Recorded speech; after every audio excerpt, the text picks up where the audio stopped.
Hello, my name is Tess Lumley, and the leader I chose to research for our Leadership and Change Management class at the University of West Florida is Miss Diana Whitney. Miss Whitney is an inspirational speaker, educator, and pioneering thought leader in the growing field of appreciative inquiry and positive change management. She's the author and editor of 15 books and over dozens of articles.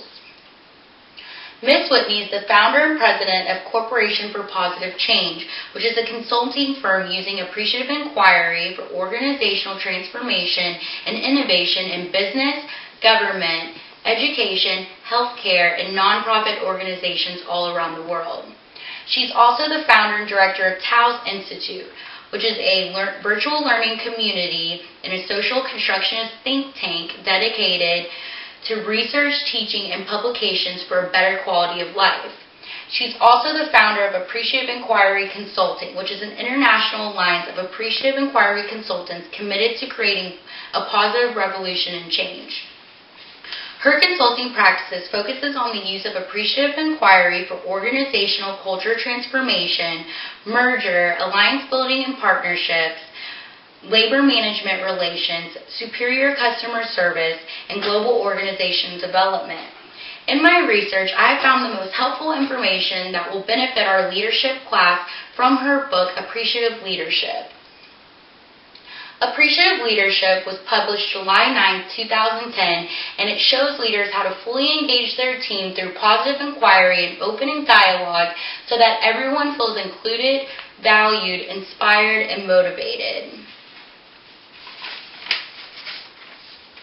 The world has seen major changes in the past few decades, and approaches to leadership that have worked in the past no longer address the challenges of the 21st century. We have crossed into a new era that demands a radical shift in leadership practices and strategies. Our transformation from an industrial age to an electronic age brings us face to face with our reality of our interdependence. Leadership in the 21st century must be aware of and respond to 4 trends. The first is that new generations have come of age. Younger workers expect more from their communities, their work, and leadership.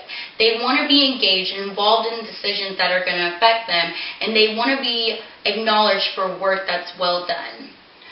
Next, diversity is the norm. Organizations and communities are composed of people with a wide variety of ethnic and cultural backgrounds, differing ages, preferences, and they speak many languages and share many different histories. Next, institutions are being reinvented. In all sectors, institutions have failed and they're now being reimagined and redesigned. In them, distributed leadership and power emerges as people self-organize to meet the needs of the whole. And last, holistic, sustainable approaches are essential. Today's decisions will affect generations to come, and our social, economic, environmental, political changes of our time are global in nature, and they cannot be resolved by one person, country, or business. In Appreciative Leadership, Diana Whitney addresses 5 core strategies to help people with their high performance. They are inquiry, illumination, inclusion, inspiration, and integrity. Inquiry lets people know that you value them and their contributions. Asking positive questions are a leader's most powerful tool to gain information, ideas, and knowledge. Questions stimulate learning, change, and innovation. Leaders should ask their employees about their thoughts, feelings, share stories of success in the past, and share their ideas for the future. Next, illumination helps people understand how they can best contribute. Leaders help their employees discover their strengths by seeking the best of people and situations, seeing what works when people are at their best, sharing stories of best practices for learning, and aligning strengths with the development and collaboration. Leaders help people learn about their strengths, encourage them to express themselves, and take risks and support others. Next, inclusion gives people a sense of belonging. It opens the door for collaboration and cooperation, and the inclusion of new, more, and different people increases variety and stimulates innovation. When people are involved with something, they care more about it. Those whose futures are involved must be invited into relationships and included in the dialogue and decision-making. Next, inspiration provides people with a sense of direction. Inspiration is fostered by inquiry and dialogue and hopes, dreams, and visions. Forging a vision and path forward are the foundations for innovation and sustainable high performance.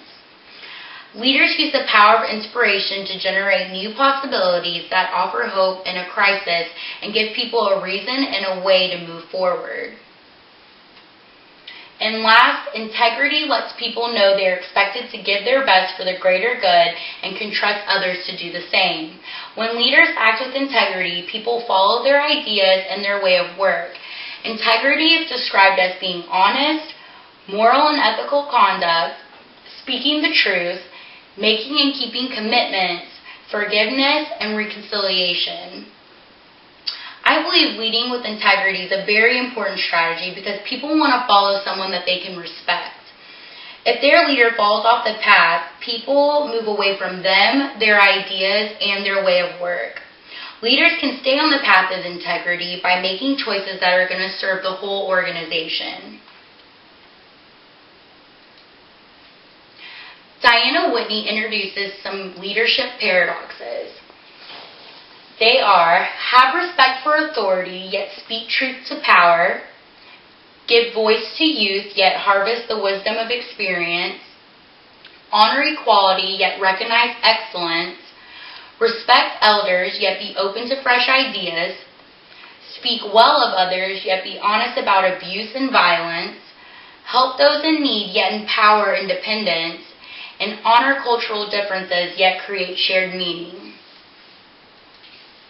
In conclusion, the 5 core strategies enable leaders to focus on what works, create an environment for elevated performance, and build a thriving organization.